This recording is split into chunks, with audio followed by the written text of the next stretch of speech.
আসসালামু আলাইকুম, সবাইকে স্বাগত।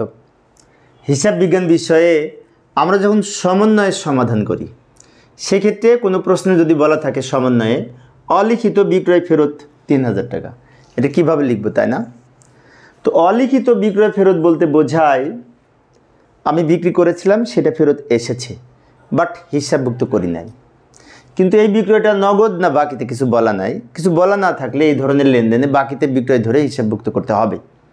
তার মানে কি, এটা বাকিতে বিক্রয় করেছিলাম, সেটা ফেরত এসেছে। তো অলিখিত বিক্রয় ফেরত এখন হিসাবে কিভাবে লিখব, আমরা এইভাবে ছক অঙ্কন করে দেখাচ্ছি। এই যে বাম দিকে ছোট্ট করে আমি বিষয়দায় বিবরণী ছক অঙ্কন করেছি, ডান দিকে আর্থিক অবস্থার বিবরণী ছক পাশাপাশি ছোট ছোট করে অঙ্কন করেছি বোঝানোর জন্য। যদিও বিষয়দায় বিবরণী 3টা টাকার কলাম হয়, আর্থিক অবস্থার বিবরণীতেও আমরা সাধারণত 3টা টাকার কলাম লিখে থাকি, কিন্তু যে জায়গা সেভ করার জন্য আমি 2টা অঙ্কন করেছি। আমি মূলত এই লেনদেনটা কীভাবে লিখতে হয় সেটা বুঝিয়ে দিব।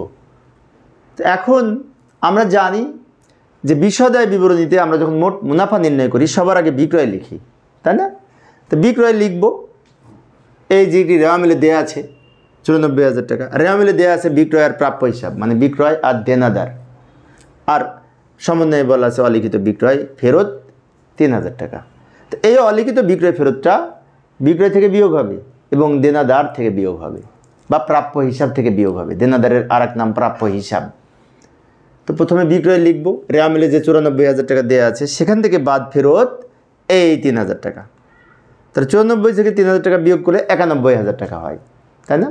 আচ্ছা, তো এই হচ্ছে বিষয়দায় বিবরণীতে বিক্রয় থেকে বিক্রিত পণ্যের ব্যয় এর আমরা বিয়োগ করি, তাই না? তার আগে বিক্রয় থেকে বিক্রয় ফেরত বিয়োগ করেছি। আচ্ছা, এখন এই সমন্বয়ের যে 3000 টাকা, এটা কিন্তু 2বার ব্যবহার হবে অঙ্কের মধ্যে। একবার বিক্রয় থেকে বিয়োগ করলাম, আর একবার প্রাপ্য হিসাব বা দেনাদার থেকে বিয়োগ হবে।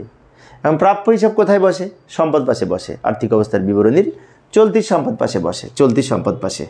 সে চলতি সম্পদের মধ্যে যেখানে এই প্রাপ্য হিসাব রেওয়া মিলে যেটি দেওয়া আছে সেটা লিখব 20,000 টাকা। এখান থেকে বাদ বিক্রয় ফেরত নামে এই 3000 টাকা বিয়োগ করব। বিয়োগ করে এখানে 17,000 টাকা লিখলাম।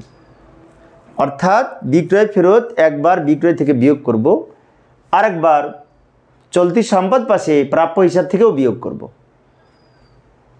তো এইভাবে আমরা লিখতে পারি। আর এই অধ্যায় সৃজনশীল প্রশ্নের প্লেলিস্ট আমি ভিডিও ডেসক্রিপশনে দিয়ে রাখবো, ওখান থেকে তোমরা দেখে নিতে পারবে। ধন্যবাদ সবাইকে।